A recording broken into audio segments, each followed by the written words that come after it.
sure that, you know, the police officer and the people know that, hey, if you see someone walking down the street, make sure you call. We are, you know, I'm your brother's keeper. Yeah, we have to look out for one another, but also engaging the police, as Linda mentioned previously. Fayette County is also just getting money to the school system, the local schools. We have to find a way from the state to get money to our local school systems and make sure they're adequately funded. And third, with Clayton County, with the C-Tran, the T-Splosh, that's going to help them out, you know, there as well. And also, it's hybrid because, as you know, the income range is long with Fayette County, so they're concerned about schools too and just making sure they're funded. Okay, Ms. Pritchett. In Fulton County, as a resident of Fulton County, I would just disagree with Mr. Mayron. We've talked about this before with the issue of crime. I don't feel that crime is petty by any means, getting your back door kicked in. I had my back door kicked in 2008, and my back door was kicked in by teenagers, but these type of crimes are serious crimes. A lot of the youth are committing crimes that are felonies, and there are other crimes that are more serious than that are going on in Fulton County. And basically, to address these crimes, number one, the people have to be aware of the types of crimes that are really going on in the community. Just about a year ago, we had a gang rape group that were raping girls, boys. It didn't matter. And if people don't know that, you're just going to walk down the street unaware. So crime awareness and prevention, and making sure that the people understand that the police are here for you and to protect you and serve you. So what I'm doing now is putting on different community forums in conjunction with Fulton County Police Department to bring this relationship together with the people and the police. Now, in Fayette County, the biggest complaint that I hear, not being education, being the at-large voting. Right now, there's a lawsuit that the NAACP has engaged in with the Board of Commissioners because there's a racial disparity in the way that they're trying to draw their district lines and the at-large voting, and the people want district voting. They want to be able to have a commissioner that addresses their specific needs in their area. And so what I would do in that sense is basically what I've done and participate in that redistricting process and making sure that they are transparent in this process, that the public hearings are being held, because sometimes they wait to the last minute or they don't have the hearing and things don't pass. In Clayton County, one of the main issues is schools, but there is a significant issue with crime. And I also like to address that the same way as with Fulton County. Ms. Coleman. Particularly with South Fulton, and you know, y'all both hit on it, it's crime. Crime is huge in South Fulton County, and you know, I think we're kind of kidding ourselves if we sit there and say, oh, well, let's put more police on the streets. Police, more police on the streets are resources, they're funding, are money that we just don't have right now. So when we look at who's causing those crimes, it's teenagers. And the thing is, we have to give those teenagers something to do. And one of the things I learned from a good friend of mine, he's a Atlanta City Council member, is when kids are out of school, he's constantly putting on sports events and different things for students of that area to be involved with. We have to start looking at ways to get the youth involved with things instead of having them just sit at home. And I'm sure Ms. Pritchett would agree with me.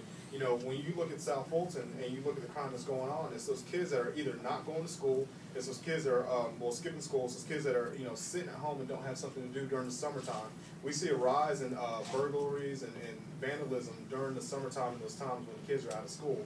So we have to start, and that's how I would approach that issue, is giving these kids something to do other than sitting at home just being bored and breaking in people's houses. As far as Fayette, and Ron probably knows this, one of the biggest issues that people don't know out of Fayette is petty crime, and I do mean petty crime when I say this, drug use amongst teenagers in Fayette County. That's a big issue out there, and I think that we need to start, step back and look at it. They don't think it's that serious because, they're young and they're just trying something out. But I've seen personally where a lot of the kids got addicted to a lot of hard drugs, and, I saw it as a teenager, and I see it now as I go into Fayette, and those are still some of the issues that they're having. And I think that we desperately need to step back and look at how do we prevent students and young people from using drugs and just mental health on, preventing them from even trying drugs, and then once they're on it, getting them off drugs and keeping them off drugs. As far as Clayton County, transportation is the biggest issue. We're kidding ourselves when we say it's not one of the biggest issues down there in Clayton County. And as a state legislator, I would be highly involved with getting them the transportation system that they would like. Thank you. I just want to introduce and have everybody acknowledge State Senator.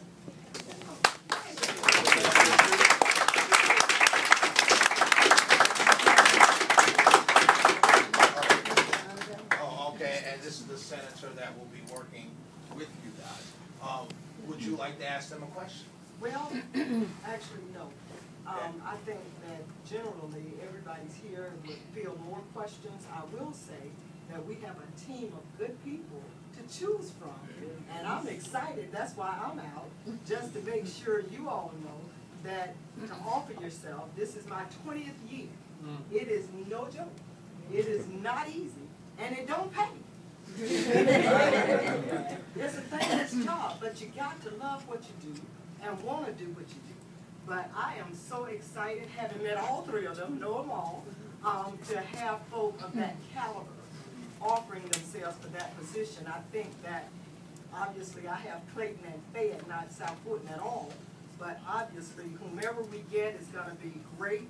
I don't have a vote in that district. They have a vote in mine. So obviously I am just very neutral because I want everybody to continue to vote for me.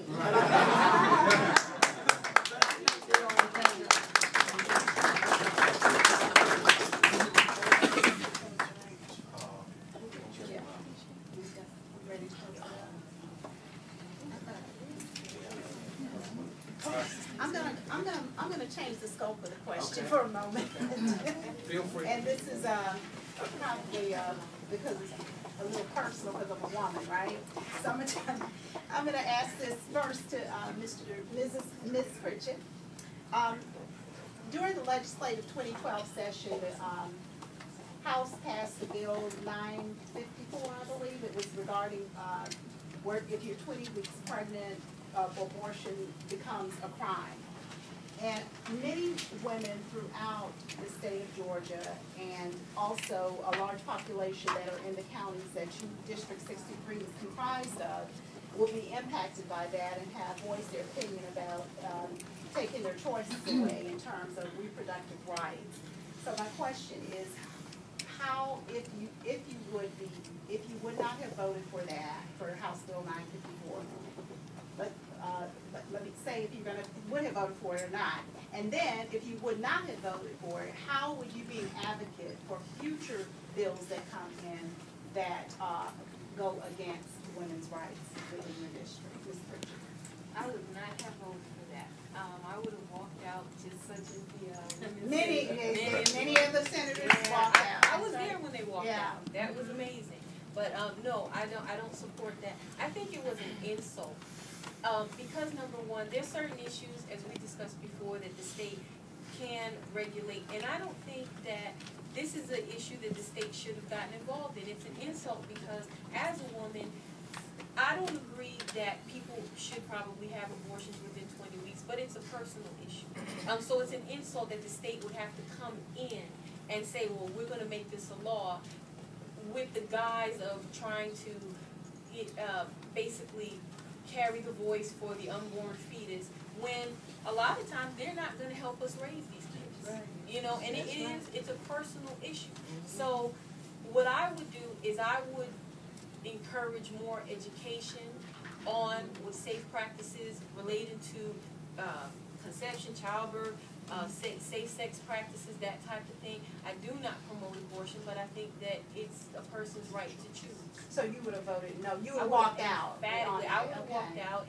And the other thing that it does is when you create laws like this, which I think are like kind of archaic, ancient type laws, you're going to have people that say, I'm going to get that abortion anyway, and then you're going to have people in situations where they're having unsafe medical procedures, which opens up a whole nother floodgate of what's going to be construed as criminal activity. That shouldn't happen. Isn't the first unsafe, nothing, I'm sorry. I